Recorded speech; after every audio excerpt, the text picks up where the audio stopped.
The thunderous roar of the A-10 Thunderbolt's twin engines filled Captain Maya Rodriguez's ears as she sat in the cockpit during pre-flight checks at Bagram Airfield, Afghanistan. It was 3:30 in the morning on a cold October day in 2009, and the stars above the Hindu Kush mountains seemed to pierce through the darkness like tiny holes in black velvet.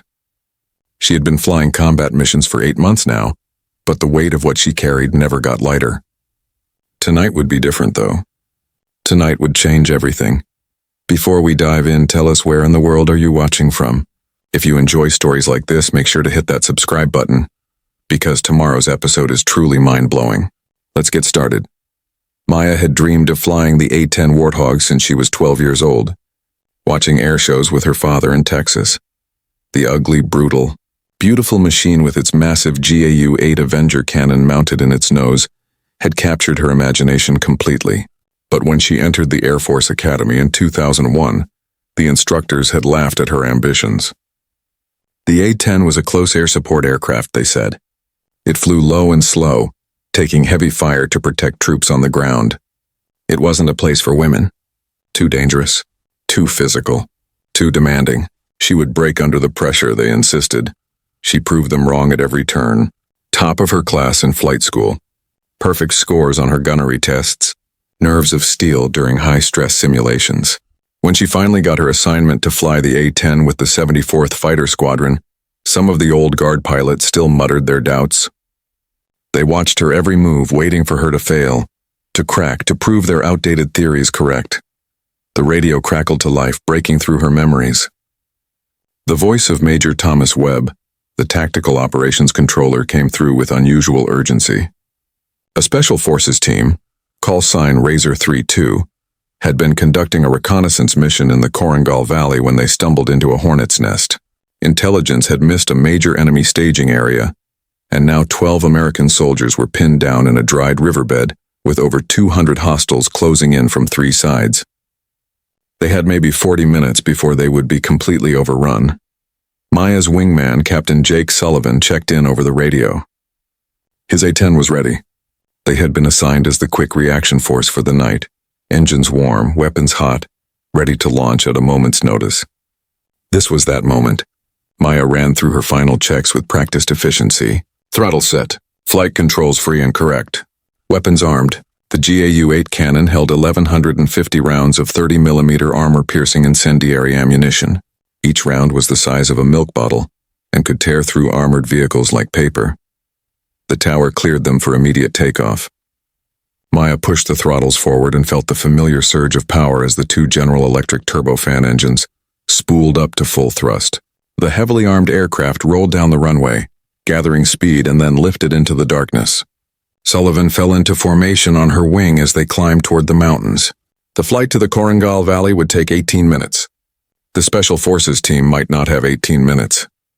Maya pushed the A-10 as fast as it would go, coaxing every bit of speed from the engines. The aircraft wasn't built for speed, though. It was built to take punishment and deliver devastating firepower at low altitude. The titanium bathtub surrounding her cockpit could withstand direct hits from 23mm cannon fire. The redundant flight control systems meant she could lose half the tail and still make it home. The A-10 was designed to keep flying and keep fighting no matter what hell came its way. Over the radio, she could hear the desperate voices of Razor 3-2. Their team leader, a sergeant named Michael Patterson, was calling in coordinates, his words clipped and professional despite the chaos around him. They were taking fire from all sides. They had 2 wounded already. Ammunition was running low. Air support wasn't a luxury anymore. It was survival. The mountains rose up before Maya like jagged teeth in the moonlight. She dropped altitude following the valleys, using the terrain for cover. Sullivan stayed tight on her wing. They were 10 minutes out now. The Special Forces team reported that the enemy was moving closer, using the darkness and rocky terrain to advance.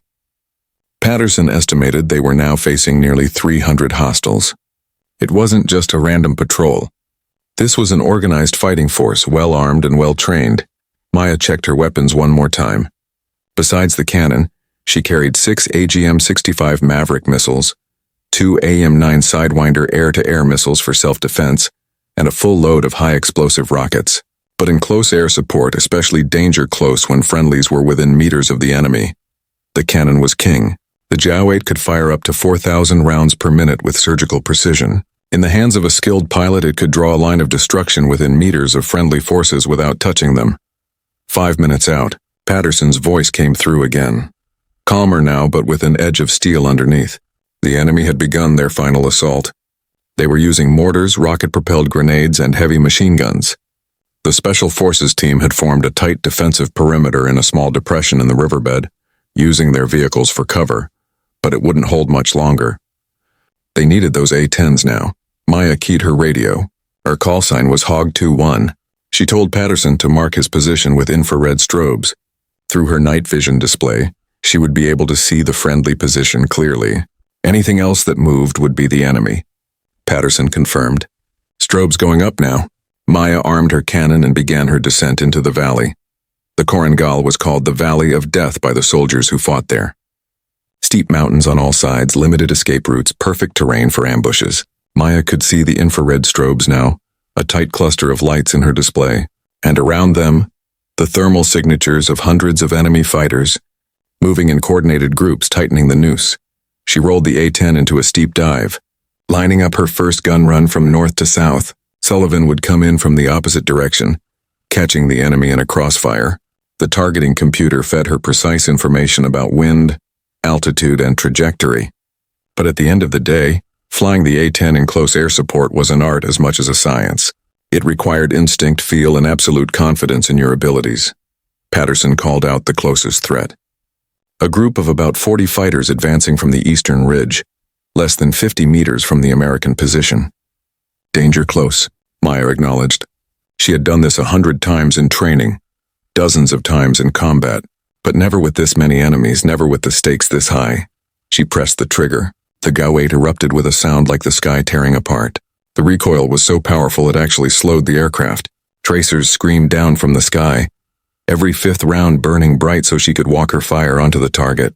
The 30mm rounds hit the eastern ridge like the hammer of an angry god. Rock, dirt, and enemy fighters disintegrated in a line of explosions. She held the trigger for 3 seconds, unleashing over 200 rounds, then pulled up hard to avoid the terrain. Sullivan rolled in immediately behind her, his cannon tearing into a group advancing from the west. The enemy had nowhere to hide. The infrared targeting systems on the A-10s could see through the darkness. Every muzzle flash, every heat signature, every movement was visible. Maya climbed, circled, and set up her next run. Patterson was shouting coordinates now, his professional calm breaking into something like joy. The eastern group was destroyed. The western group was in retreat. But there were still more coming. So many more. Maya spotted a line of vehicles on a dirt road 2 kilometers to the north, racing toward the battle. Technical trucks with heavy machine guns mounted in their beds. They would tip the balance if they arrived. She selected a Maverick missile, locked onto the lead vehicle, and fired. The missile streaked away from her wing, its rocket motor leaving a trail of fire across the night sky. 6 seconds later, the lead truck exploded in a massive fireball. The vehicles behind it swerved and stopped, their crews bailing out and scattering. Sullivan put a Maverick into the center of the convoy, destroying 2 more trucks. The rest of the enemy fighters abandoned their vehicles and fled into the mountains. But the main force was still pressing the attack on Razor 3-2. Maya could see them on her thermal display, moving in organized squads using fire and movement tactics. Professional soldiers who knew what they were doing. She counted at least 8 separate groups, each with 20 to 30 fighters. This wasn't a typical Taliban unit. This was something bigger, better trained, more dangerous. She rolled in again, this time from the south. The cannon roared once more, sending another torrent of 30mm death into a group trying to flank the American position from a dried creek bed. The rounds walked through their position like a chainsaw through wood. She pulled up, banked hard left, and immediately set up another run. For the next 20 minutes, Maya and Sullivan flew a deadly dance over the valley. Gun run after gun run, each one precise, each one devastating. The cannon never jammed, never hesitated. Maya's hands on the controls were steady, her eyes constantly scanning her displays, her mind calculating angles and distances with split-second precision. She was in the zone, that place where training and instinct merged into something almost supernatural. Patterson kept calling out targets, his voice growing stronger as the pressure eased. The enemy assault was faltering, breaking apart under the relentless pounding from above. Bodies littered the terrain around the American position. The survivors were retreating, trying to escape back into the mountains. But Maya wasn't done, not yet. Not until every threat was eliminated. She spotted a large group, maybe 60 fighters, gathered in a wadi about 400 meters from Razor 3-2's position. They seemed to be regrouping, possibly preparing for another push. This needed to end now. Maya radioed Sullivan, told him to hold high and cover her. She was going in for an extended gun run. She lined up from the west, coming in low and fast. The terrain rushed past beneath her, rocky outcrops and scattered trees visible in her night vision. She could see the enemy fighters clearly now, gathered in the natural trench of the wadi, thinking they were safe from air attack. They were wrong. Maya pressed the trigger and held it. The cannon roared like a dragon. She walked the fire from the north end of the wadi to the south end, holding the trigger for almost 6 seconds. An eternity in air combat. Over 400 rounds poured into that narrow space. The destruction was total. When she pulled up and banked away, nothing was moving in the wadi. Nothing at all. Her weapons display showed she had less than 300 rounds of cannon ammunition remaining. Sullivan was down to around 400. They had fired over 4,000 rounds combined, an enormous amount of firepower delivered with surgical precision. But the job wasn't finished yet. Maya climbed to 5,000 feet and surveyed the battlefield. Small groups of enemy fighters were still visible on her thermal display, scattered across the valley. Retreating in disorganized clusters, the main force was broken, defeated. But Patterson reported that they still had visual contact with enemy observers on the high ridges, watching, reporting, coordinating. Those observers needed to be eliminated before Razor 3-2 could safely extract from the valley. Sullivan took the eastern ridge. Maya focused on the western heights. She spotted 3 thermal signatures in an observation post about 800 meters above the valley floor. Perfect position to call in artillery or coordinate attacks. Not anymore. She selected her rocket pods, armed 4 of the high explosive projectiles, and fired. The rocket streaked toward the ridge in a trail of fire and smoke. The observation post disappeared in a series of bright flashes.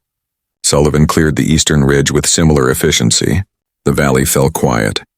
Patterson reported that they had no more visual contact with enemy forces in the immediate area. The Special Forces team could hear engines in the distance, vehicles fleeing the area. The battle was over. Razor 3-2 had survived. Maya circled the valley one more time, scanning for any remaining threats. Nothing. Just thermal signatures that were no longer moving.